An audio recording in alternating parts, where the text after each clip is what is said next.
ఇచ్చిన హామీల్లో ఎన్ని నెరవేర్చారో రాహుల్ రేవంత్ రెడ్డి చెప్పాలన్న కిషన్ రెడ్డి వ్యాఖ్యలకు కౌంటర్ ఇచ్చారు టీపీసీసీ చీఫ్ మహేష్ గౌడ్.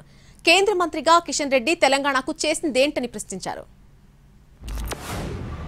అయ్యా మీరు ఇచ్చినటువంటి హామీలు 2 సంవత్సరాలు అయిపోతుంది కదా, ఏ వర్గానికైనా న్యాయం చేశారా? ఈరోజు రేవంత్ రెడ్డి చెప్పాల్సినటువంటి అవసరం ఉంది. మీకు తెలంగాణ ప్రజల మీద విశ్వాసం ఉంటే, మీరు ఇచ్చినటువంటి గ్యారంటీలు అమలు చేశారనుకుంటే, ప్రజాస్వామ్యం మీద విశ్వాసం ఉంటే, ఈరోజు తెలంగాణ ప్రజలకు ఖచ్చితంగా రేవంత్ రెడ్డి, రాహుల్ గాంధీ జవాబు చెప్పాల్సినటువంటి అవసరం ఉంది. ఏ రకంగా మార్పు వచ్చిందో చెప్పాలి, ఏ రంగంలో మార్పు వచ్చిందో చెప్పాలి. ఒకటి మాత్రం మార్పైంది, కేసీఆర్ పోయి రేవంత్ రెడ్డి వచ్చాడు.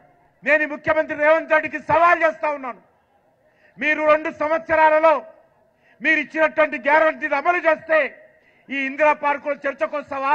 గౌరవ కిషన్ రెడ్డి గారు సికింద్రాబాద్కి ప్రాతినిధ్యం వహించినప్పటికీ కూడా ఆయన తెలంగాణలో జరుగుతున్నటువంటి రాజకీయ పరిణామాలు కానీ అభివృద్ధి కానీ ఇక్కడ వేటి గురించి కూడా మాట్లాడే అర్హత వారికి లేదు.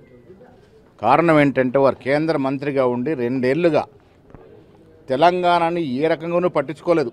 పట్టించుకోవడం పోగా వస్తున్నటువంటి కేంద్రం నుంచి రావాల్సినటువంటి ప్రాజెక్టు కూడా అడ్డుకున్నటువంటి పరిస్థితి కిషన్ రెడ్డి గారిది. అది మెట్రో కావచ్చు, మూసీ నదికి ప్రక్షాళనకి నిధులు కావచ్చు, 4వ సిటీకి రావాల్సిన నిధులు కావచ్చు, ఇతరత్ర కార్యక్రమాలు ఏవైనా ఒక కేంద్ర మంత్రిగా తెలంగాణ నుంచి ప్రాతినిధ్యం వహిస్తూ తెలంగాణ మీద పెట్టాల్సినటువంటి శ్రద్ధ, ప్రేమ పెట్టలేదు. ఇవాళ వారు తెలంగాణ గురించి మాట్లాడితే ప్రజలు జీర్ణించుకునే పరిస్థితి లేరు.